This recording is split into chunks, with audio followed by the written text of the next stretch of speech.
अस्सलाम वालेकुम। अमीन फारूकी हाज़िर खिदमत है। नादरीन, आज मैं आपको पाकिस्तानी नेशनल डिसेबल्ड पर्सन्स को एक अदद गाड़ी without duty and taxes import करने के तरीक़ेकार के बारे में बताऊंगा। लेकिन इसके साथ साथ मैं ये भी बताता चलूं कि आने वाले दिनों में स्टेप बाय स्टेप मैं उन ओवरसीज़ पाकिस्तानियों को जो पाकिस्तान से बाहर बैठे हुए हैं और उन पाकिस्तानियों को जो पाकिस्तान में मौजूद हैं और गाड़ी इंपोर्ट करने के लिए इंटरेस्टेड हैं, तो उनको तरीक़ेकार और गाड़ी के तरीक़ेकार के साथ साथ कि वो किस तरह इंपोर्ट कर सकते हैं, कि उसके ऊपर लेविएबल ड्यूटी एंड टैक्सेस कितने हैं। गाड़ी अगर ओल्ड एंड यूज है तो वो कारें जो हैं जैसे 3 साल तक इंपोर्ट हो सकती हैं, और उससे बड़ी जो व्हीकल्स हैं वो 5 साल तक इंपोर्ट हो सकती हैं।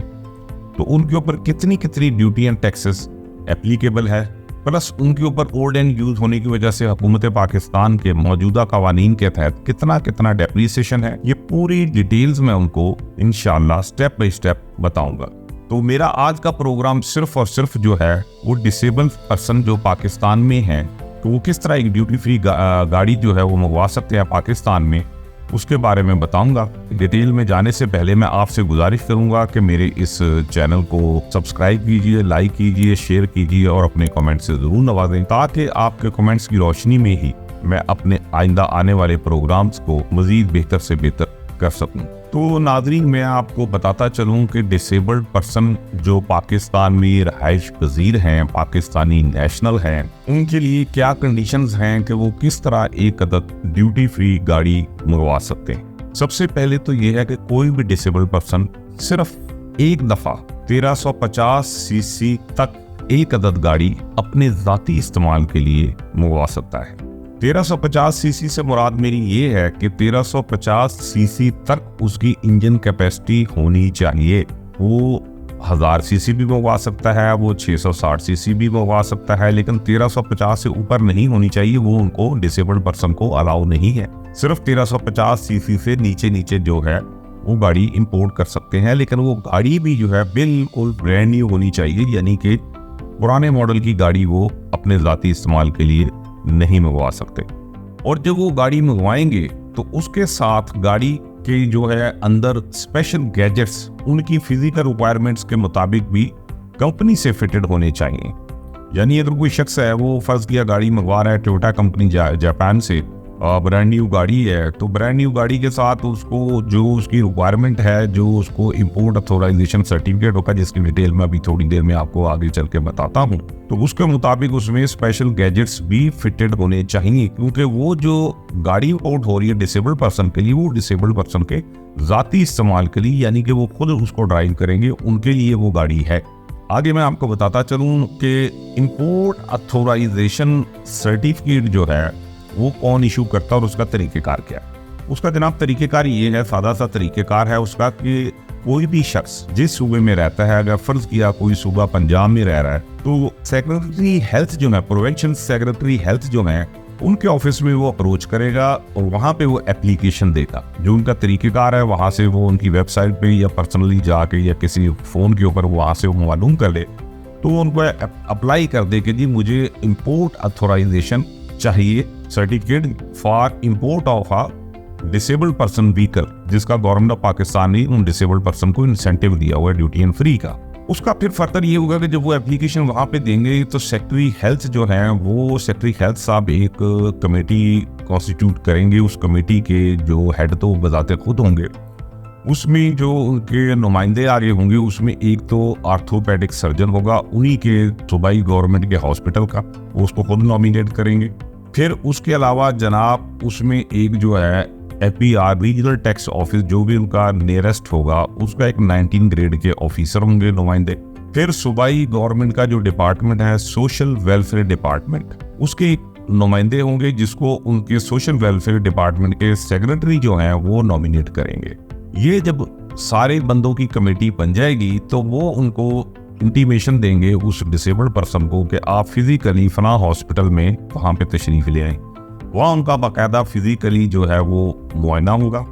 फिजिकली मुआयने के बाद वो कमेटी रिकमेंडेशन अपनी देगी, direct to the ministry of commerce Islamabad government of Pakistan को कि जनाब ये शख्स जो है वो आए थे और इन डिसेबल्ड पर्सन को उसको ओके करेंगे कि जी वाकई डिसेबल था, ये इनकी डिसेबिलिटी है। तो उनकी रिकमेंडेशन पे जो है मिनिस्ट्री ऑफ कॉमर्स जो है वो उस स्पेसिफिक डिसेबल्ड पर्सन को एक अदद इंपोर्ट अथोराइजेशन सर्टिफिकेट इशू करेंगे कि जनाब ये डिसेबल्ड पर्सन जो है ये अब ड्यूटी फ्री गाड़ी जो है ये मंगवाने का हकदार है। वो जो डिसेबल्ड पर्सन है जो गाड़ी को मंगवा रहे हैं उनके लिए ये लाजिम है कि जब वो अपनी गाड़ी को बुक करवाएं, उसकी बुकिंग करवाएं जापान में या जहाँ पे भी वो है, टोयोटा कंपनी या होंडा या जो भी जहाँ से भी वो मंगवा रहे हैं, तो वो इंपोर्ट अथोराइजेशन की भी कॉपी भिजवाएंगे और स्पेसिफिकली उनको मेंशन करेंगे कि मेरी जो है डिसेबिलिटी जो है उसकी रिक्वायरमेंट ये है। उसमें स्पेशल गैजेट्स जो हैं गाड़ी में वो इंस्टॉल होने चाहिए, वो कंपनी से ही फिटेड होने चाहिए। कंपनी से फिटेड होने के बाद जब वो यहाँ पे गाड़ी आएगी ड्यूटी और टैक्स फ्री के साथ वो गाड़ी उनकी क्लियर हो जाएगी। गाड़ी क्लियर होने के बाद उस डिसेबल्ड पर्सन पे ये लाजिम है कि वो 5 साल तक इस गाड़ी को तो ना वो बेच सकते हैं, ना वो इस गाड़ी को किसी दूसरे बंदे के नाम ट्रांसफर कर सकते हैं।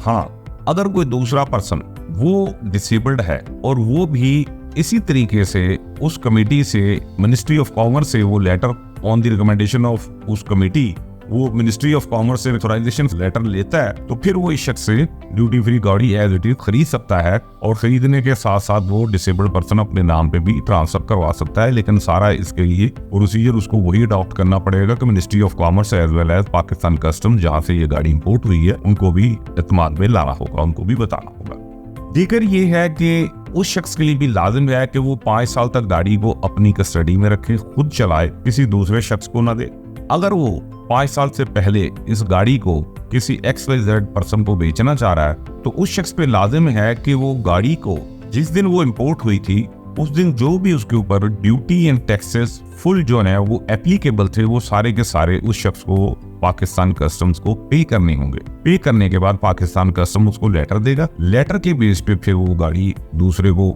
सोल्ड भी कर दे और उसको ट्रांसफर भी करवा सकता है। उससे पहले ऐसा नामुमकिन है 5 साल से। अब 5 साल की डेट में आपको बताता चलूं कि जिस दिन गाड़ी पाकिस्तान में पहुंची, शिप उनका लगा जिस दिन पाकिस्तान में, भले वो 10 दिन के बाद या 1 महीने के बाद या 2 महीने के बाद वो गाड़ी क्लियर हुई हो, लेकिन जिस दिन वो यहाँ पे उनका शिप अराइव हुआ यहाँ पाकिस्तानी पोर्ट पे, उस दिन से वो कैलकुलेशन उनकी 5 साल की होगी। एक क्वेश्चन और भी है नाजरीन आपकी इतला के लिए कि खुदा ना खास्ता वो डिसेबल्ड पर्सन जिसने गाड़ी अपने नाम पे इंपोर्ट की थी उसकी उस 5 साल से पहले अगर खुदा ना खास्ता डेथ हो जाती है, उसका तरीक़ेकार क्या है वो भी मैं आपको बताता चलूं। उसका तरीक़ेकार जनाब ये है कि वो शख्स यानी उसके लवाहिकीन, उस शख्स के लवाहिकीन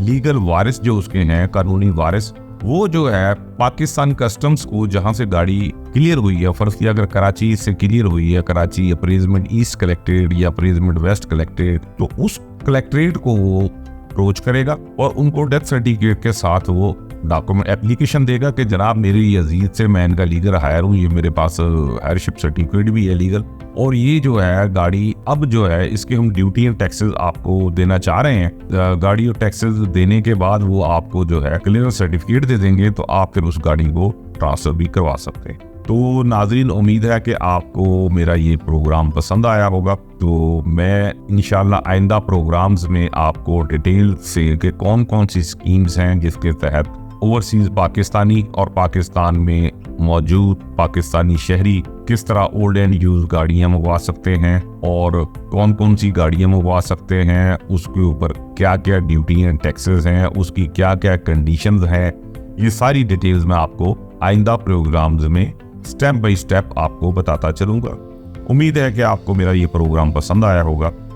आपसे फिर मेरी गुजारिश है कि मेरे इस चैनल को लाइक, सब्सक्राइब, शेयर और कमेंट से नवाजें। अल्लाह आपका व हमारा हामी और नासिर हो। अल्लाह हाफिज।